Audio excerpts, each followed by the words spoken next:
Hey guys ఎలా ఉన్నారు? thumbnail చూసి ఇదేదో ప్రాంక్ వీడియో లేకపోతే లాస్ట్లో ఏమైనా ట్విస్ట్ ఉంటుంది అనుకుంటారేమో.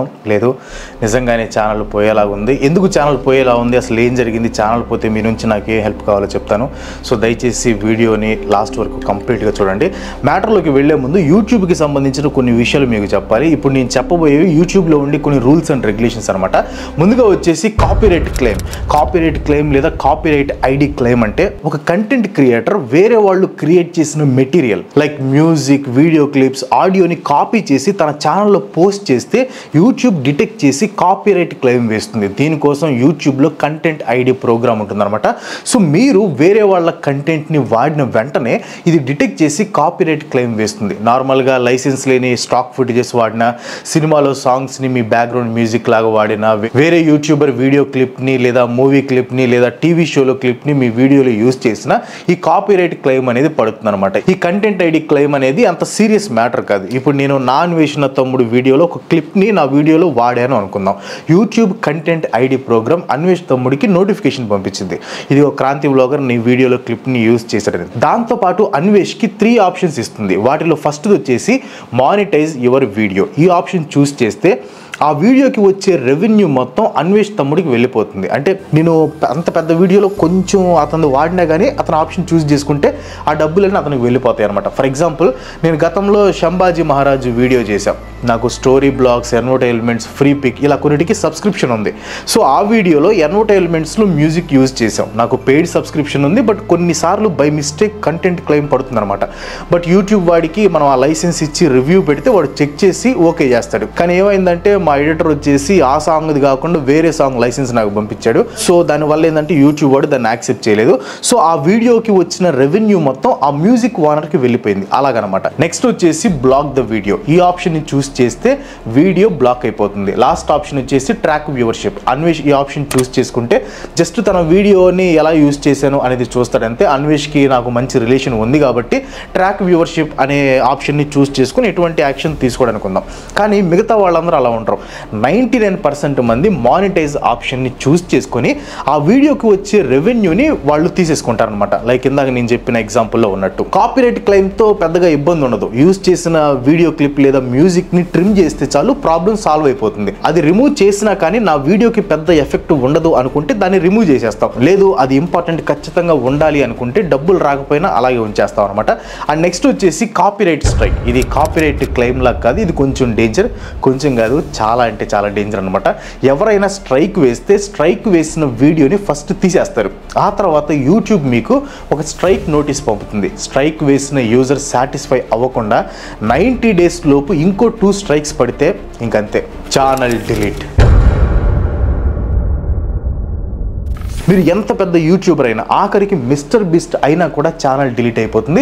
ఇది డీప్గా వెళ్తే ఇంకా దీంట్లో చాలా విషయాలు ఉంటాయన్నమాట. దాని గురించి ఇప్పుడు మనకు అనవసరం. బట్ మీకు యూట్యూబర్ అవ్వాలి అని కోరిక ఉంటే ఇంకా ఇలాంటి చాలా విషయాలు, దీనికంటే ఇంకా ఎక్కువ విషయాలు నేను నెక్స్ట్ మంత్లో లాంచ్ చేయబోతున్న యూట్యూబ్ కోర్సులో చెప్తాను. ఇన్ కేస్ మీకు ఇంట్రెస్ట్ ఉంటే డిస్క్రిప్షన్లో గూగుల్ ఫామ్ ఇచ్చాను, అది ఫిల్ చేసేయండి. ఆల్రెడీ ఫిల్ చేసి ఉంటే దాన్ని ఇగ్నోర్ చేసేయండి. Now come back to the video. So copyright claim ఇంకా కాపీరైట్ స్ట్రైక్ గురించి తెలుసుకున్నారు కాబట్టి ఇప్పుడు మనం మెయిన్ మ్యాటర్లోకి వెళ్దాం. Asian news international. ఇది ఒక ఇండియాస్ న్యూస్ ఏజెన్సీ అనమాట. 1971లో దీన్ని స్థాపించారు. అన్ని న్యూస్ ఏజెన్సీస్ లానే వీళ్ళు కూడా టెక్నాలజీని అడాప్ట్ చేసుకొని యూట్యూబ్లో one of the top news ఏజెన్సీస్గా ఎదిగారు. యూట్యూబ్లో వీళ్ళకి దాదాపు 80 లక్షల మందికి పైగా సబ్స్క్రైబర్స్ ఉన్నారు. ప్రజలకి న్యూస్ అందించడంతో పాటు వేరే న్యూస్ ఛానల్స్ వాళ్ళకి వీళ్ళు ఫుటేజెస్ని ప్రొవైడ్ చేస్తూ ఉంటారు పెయిడ్ సబ్స్క్రిప్షన్ కింద. అలా చాలా న్యూస్ ఛానల్స్ ఏఎన్ఐ ప్రొవైడ్ చేసే ఫుటేజెస్ని యూస్ చేసుకొని న్యూస్ అందిస్తూ ఉంటాయి. అయితే రీసెంట్గా ఈ ఏఎన్ఐ న్యూస్ కొంతమంది యూట్యూబర్స్ నుంచి దోపిడీ చేయడం మొదలుపెట్టింది. ఎస్, దోపిడీ, ఎక్స్టార్షన్. యూట్యూబ్ ఇచ్చిన కాపీరైట్ స్ట్రైక్ అనే టూల్తో ఈ ఏఎన్ఐ న్యూస్ యూట్యూబర్స్ మీద దోపిడీ దండయాత్ర మొదలుపెట్టింది. చాలా రోజుల నుంచి ఏఎన్ఐ దోపిడీ కొనసాగుతుంది, కానీ రీసెంట్గానే ఇది వెలుగులోకి వచ్చింది. ముందుగా పరుష్ శర్మ అనే హిందీ యూట్యూబర్ని వీళ్ళు టార్గెట్ చేశారు. ఇతను ఒక హిందీ యూట్యూబర్ అనమాట. అరౌండ్ 15 lakhs వరకు సబ్స్క్రైబర్స్ ఉన్నారు. ఇతను ఏఎన్ఐ వాళ్ళ ఫుటేజ్ యూజ్ చేశాడని ఏఎన్ఐ వాళ్ళు ఇతని మీద స్ట్రైక్ వేసి దాదాపు 18 లక్షలు ప్లస్ GST వసూలు చేశారు. ఈ 18 లక్షలని పరుష్ శర్మ ఎలా ఇచ్చాడు తెలుసా? తన సబ్స్క్రైబర్స్ని హెల్ప్ అడిగాడు అని నేను అతను తక్కువ చేయట్లేదు. అతను నాలాగే చాలామంది లాగే చాలా కష్టపడి పైకి వచ్చాడు. I can understand his pain. అతను తప్పక వేరే దారి లేక చేశాడు. ఇన్ఫ్యాక్ట్ భయంతో చేశాడు అనొచ్చు. ఎందుకంటే ఆ హెల్ప్ అడిగే వీడియో చూశారు, దాంట్లో ఏఎన్ఐ వాళ్ళని మెన్షన్ చేసే ధైర్యం కూడా అతను చేయలేదు. అంటే అర్థం చేసుకోండి అతను వాళ్ళు ఏ రేంజ్లో భయపెట్టారు. ఎన్నో ఏళ్ల కష్టం ఊరికే పోతుంటే తట్టుకోలేక సబ్స్క్రైబర్స్ని అడిగి ఏఎన్ఐ అడిగిన అమౌంట్ని కట్టి ఛానల్ సేవ్ చేసుకున్నాడు. పరుషు శర్మ నాకు ఎందుకు అనుకున్నాడు కాబట్టి సబ్స్క్రైబర్స్ని హెల్ప్ అడిగి బయటపడ్డాడు. బట్ అందరూ అలా ఉండరు. ఎవడో ఒకడు ఉంటాడు గట్టిగా రాడ్డు పెట్టేవాడు. అలాంటి రాడ్డు పెట్టేవాడినే ఈ ఏఎన్ఐ వాళ్ళు గెలికారనమాట. మోహక్ మంగల్ హిందీ టాప్ యూట్యూబర్స్లో మోహక్ మంగల్ కూడా ఒకరనమాట. మనలాగే ఎడ్యుకేషనల్ వీడియోస్ చేస్తూ ఉంటారు. 40 lakhs పైగా సబ్స్క్రైబర్స్ ఉన్నారు. సో కోల్కతా డాక్టర్ కేసులో అందరూ చేసినట్లే మోహక్ కూడా వీడియో చేశాడు. 21 minutes ఈ వీడియోలో ఏఎన్ఐ వాళ్ళ ఫుటేజ్ని మోహక్ యూజ్ చేశాడు. అది కూడా 11 seconds. ఎప్పుడో లాస్ట్ ఇయర్ పెట్టిన వీడియోకి May 20th, 2025 స్ట్రైక్ వేసింది ఏఎన్ఐ. ఆ తర్వాత నెక్స్ట్ డే అంటే May 21st, 2025 ఆపరేషన్ సింధూర్ గురించి మోహక్ చేసిన వీడియో మీద కూడా స్ట్రైక్ పడింది. 38 నిమిషాల వీడియోలో 9 seconds ఏఎన్ఐ వాళ్ళ క్లిప్ని యూజ్ చేసినందుకు ఈ స్ట్రైక్ వేశారు. ఒక యూట్యూబర్ వేరే వాళ్ళ కంటెంట్ని యూజ్ చేయకూడదు ఒప్పుకుంటా, కానీ యూట్యూబ్లో ఫెయిర్ యూజ్ పాలసీ అని ఒకటి ఉంటుంది. కాపీరైట్ యాక్ట్ 1976 సెక్షన్ 107 ప్రకారం లిమిటెడ్ మెటీరియల్ని వితౌట్ పర్మిషన్ స్పెసిఫిక్ పర్పసెస్ కోసం యూజ్ చేసుకోవచ్చు. అయితే ఫెయిర్ యూజ్ అనేది రూల్ కాదు, ఇది ఒక ప్రిన్సిపల్ లాగా. యూట్యూబ్ ఫ్రాటర్నిటీ మొత్తం ఈ ఫెయిర్ యూజ్ పాలసీకి కట్టుబడి ఉంటారు. ఎవరిదాకా ఎందుకు, మన తెలుగు యూట్యూబ్ కమ్యూనిటీలోనే చాలా మందితో నాకు కాంట్రవర్సీస్ అయ్యాయి. వాళ్ళు నా మీద వీడియో చేశారు, నేను వాళ్ళ మీద వీడియోస్ చేశాను. ఇలా చేసిన వీడియోస్లో నా క్లిప్స్ని వాళ్ళు యూజ్ చేశారు, వాళ్ళ క్లిప్స్ని నేను కూడా యూజ్ చేశాను. అంతెందుకు మన తెలుగు న్యూస్ ఛానల్స్ వాళ్ళ క్లిప్స్ కూడా చాలాసార్లు అందరూ యూజ్ చేస్తారు. సో వీళ్ళెవరూ కూడా కాపీరైట్ స్ట్రైక్ వేయరు. ఎందుకంటే వీళ్ళకి తెలుసు ఒక ఛానల్ వాల్యూ ఏంటి, స్ట్రైక్ వేస్తే ఏమవుతుందని. సో స్ట్రైక్స్ జోలికి వెళ్ళరు. ఎవరైనా కాపీరైట్ క్లెయిమ్ వేసి రెవెన్యూ తీసుకుంటారేమో కానీ కాపీరైట్ స్ట్రైక్ జోలికి ఎవరు వెళ్ళరు. అలానే కాపీరైట్ స్ట్రైక్స్ వేసే వాళ్ళు ఉండరు అని కాదు, ఉంటారు. పెద్ద పెద్ద కంపెనీలు, పెద్ద పెద్ద organizations like IPL, ICC, Aditya music, T series వీళ్ళకి సంబంధించిన కంటెంట్ని యూజ్ చేస్తే వీళ్ళు స్ట్రైక్లు వేస్తారు. వీళ్ళకి రెవెన్యూతో అవసరం ఉండదు, వాళ్ళ కంటెంట్ వేరే వాళ్ళు యూజ్ చేయకూడదు. సో స్ట్రైక్స్ వేస్తారు. అఫ్ కోర్స్ ఏఎన్ఐ కూడా ఇంతే స్ట్రైక్స్ వేస్తుంది అనుకుంటారేమో. అయితే ఈ కంపెనీస్ అన్ని స్ట్రైక్స్ వేసిన తర్వాత అప్రాప్రియేట్ రీజన్ ఇస్తే ఆ స్ట్రైక్స్ని తీసేస్తాయి. లైక్ సారీ చెప్తూ ఒక మెయిల్ పంపి యూజ్ చేసిన కంటెంట్ని లేదా వీడియోని డిలీట్ చేస్తే స్ట్రైక్ తీసేస్తారు. కానీ ఏఎన్ఐ కంటెంట్ డిలీట్ చేయడంతో సాటిస్ఫై అవ్వట్లేదు. వీళ్ళ ప్లాన్ కంటెంట్ క్రియేటర్స్ని దోపిడీ చేయటం. వీళ్ళ ప్లాన్ డబ్బులు వసూలు చేయటం కాదు, దోపిడీ చేయటం. రెండింటికి డిఫరెన్స్ ఏంటంటారా? డబ్బులే కావాలనుకుంటే వాళ్ళు ఏ వీడియోకి అయితే స్ట్రైక్ వేశారో ఆ వీడియో మీద స్ట్రైక్ వేయకుండా ఆ వీడియో నుంచి వచ్చే రెవెన్యూని కాపీరైట్ క్లెయిమ్ ద్వారా తీసుకోవచ్చు. కానీ వీళ్ళ ప్లాన్ దోపిడీ చేయటం, బ్లాక్మెయిల్ చేయటం. మోహక్ యూజ్ చేసిన 11 seconds ఇంకా 9 secondsకి వీళ్ళు 2 స్ట్రైక్లు వేసి ఇవి తీయాలంటే 45 lakhs ప్లస్ జిఎస్టీ కట్టాలని బ్లాక్మెయిల్ చేస్తున్నారు. 45 lakhs ప్లస్ జిఎస్టీ అంట.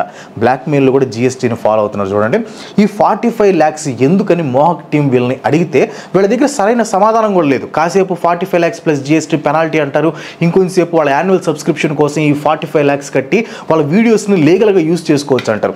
I told you na 4-5 lakhs per month is charges for the subscription. Penalty is different.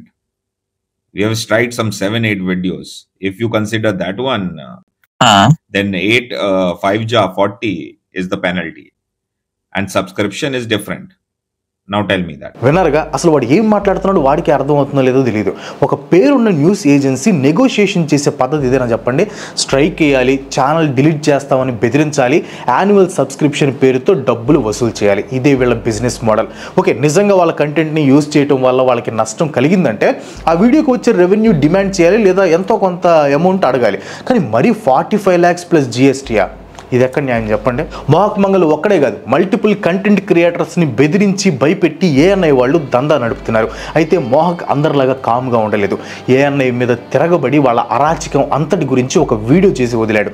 Mohak చేసిన వీడియో తర్వాత చాలామంది తమకు జరిగిన అన్యాయం గురించి మాట్లాడటం మొదలుపెట్టారు. ఇండియాలో టాప్ కంటెంట్ క్రియేటర్స్ అందరూ ఈ ఇష్యూ మీద రియాక్ట్ అయ్యారు.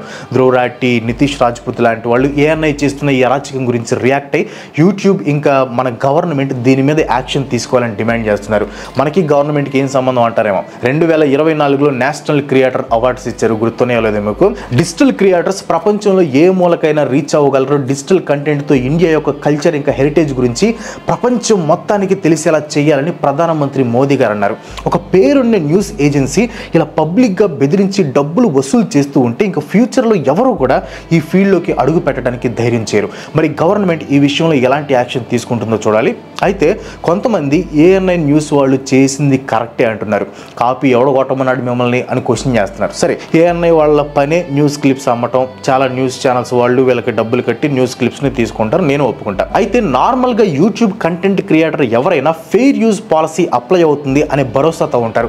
ప్రాపర్ క్రెడిట్ ఇచ్చి అది జస్ట్ కొన్ని సెకండ్స్ యూజ్ చేద్దాంలే, ఏం కాదు, ఇదంతా ఫెయిర్ యూజ్ అనుకుని ఏఎన్ఐ క్లిప్స్ యూజ్ చేస్తారు. అండ్ ఏఎన్ఐ వాళ్ళకి ఫెయిర్ యూజ్ పాలసీ అక్కర్లేదు, వాళ్ళకి డబ్బులు కావాలి, ఎందుకంటే వాళ్ళు కష్టపడి తీసిన క్లిప్స్. సరే, అప్పుడు వాళ్ళు ఏం చేయాలి? కాపీరైట్ క్లెయిమ్ వేయాలి లేదా స్ట్రైక్ వేసి కొంత అమౌంట్ అడగాలి. కానీ 45 lakhs, 25 lakhs, 18 lakhs plus GST వేయటం ఎంతవరకు న్యాయం చెప్పండి? అంటే అడిగేవాడు లేడు అని ఇష్టం వచ్చినట్లు వీళ్ళు డబ్బులు బ్లాక్మెయిల్ చేస్తే కొంతమంది వీళ్ళకి సపోర్ట్ చేస్తున్నారు.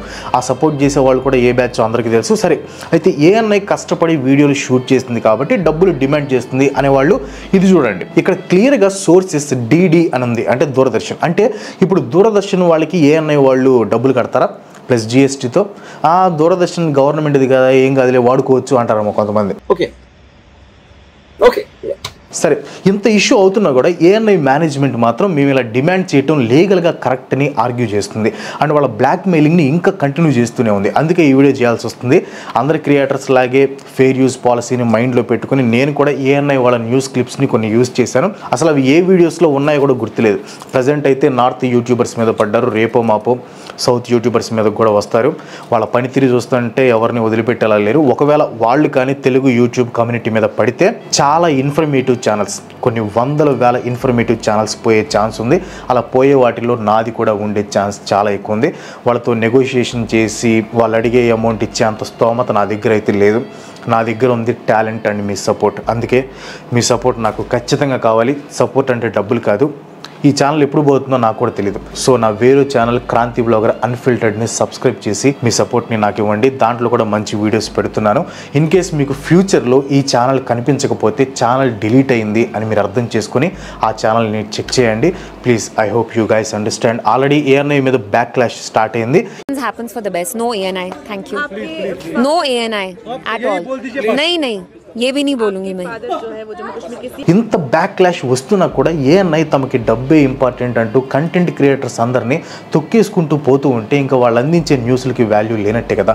సో వాళ్ళ న్యూస్ ఛానల్స్ని అన్సబ్స్క్రైబ్ చేయండి, రిపోర్ట్ చేయండి అని నేను చెప్పడం కరెక్ట్ కాదు. కానీ మీ దృష్టిలో వాళ్ళు చేసేది కరెక్టా రాంగా అనేది ఆలోచించి మాలాంటి కంటెంట్ క్రియేటర్స్ అందరికీ మీరు సపోర్ట్గా నిలుస్తారు అని నేను మనస్ఫూర్తిగా ఆశిస్తున్నాను. యూట్యూబ్ కూడా ఈ ఇష్యూ మీద స్పందించాలి. ఈరోజు ఇండియాలో వాళ్ళకి ఇంత పెద్ద మార్కెట్ ఉందంటే దాంట్లో మేజర్ కాంట్రిబ్యూషన్ కంటెంట్ క్రియేటర్స్దే. సో యూట్యూబ్ తప్పకుండా దీనికి ఒక సొల్యూషన్ చూపించాలి. నాకు తెలిసి గవర్నమెంట్ కూడా ఈ విషయంలో ఏం చేయలేదు అనుకుంటున్నాను. ఎందుకంటే ఇండియాస్ కాపీరైట్ యాక్ట్ 1957 ప్రకారం క్రిటిసిజం, రివ్యూవింగ్, రిపోర్టింగ్ చేసేటప్పుడు వేరే వాళ్ళ వీడియోస్ని కాపీ చేయొచ్చు, అది కూడా కొన్ని సెకండ్స్ వరకు. అయితే ఎన్ని సెకండ్స్ అనేది క్లారిటీ లేకపోవడం ఈ యాక్ట్లో ఉన్న పెద్ద మైనస్ అనమాట. ఈ లూప్ హోల్ని ఏఎన్ఐ వాళ్ళు పట్టుకొని కాపీరైట్ లేస్తున్నారు. వాళ్ళ దృష్టిలో 2 seconds యూజ్ చేసినా అది ఇల్లీగలే. ఆఖరికి యూట్యూబ్ కూడా ఈ విషయంలో ఏఎన్ఐని ఏం చేయలేదు అని నేను అనుకుంటున్నాను. ఎందుకంటే ఈ కాపీరైట్ ఇష్యూలో క్లియర్ రూల్స్ లేవు కాబట్టి. సో చూద్దాం ఏమవుతుందో. బట్ మీ సపోర్ట్ మాత్రం నాకు చాలా కావాలి. ఇంతకు ముందు కంటే ఇప్పుడు ఇంకా ఎక్కువ కావాలి please. I hope you guys will support me. Thank you so much for watching. ఈ వీడియో మీకు నచ్చితే ఒక లైక్ కొట్టి మీ ఫ్రెండ్స్ అండ్ ఫ్యామిలీకి షేర్ చేయండి. ఇలాంటి వీడియోస్ మరి ఎన్నో నాకు సపోర్ట్ చేయాలనుకుంటే వెంటనే మన ఛానల్కి సబ్స్క్రైబ్ చేసుకోండి. ఇంకో మంచి ఎపిసోడ్తో మళ్ళీ కలుసుకుందాం. అంతవరకు సెలవు. Bye bye.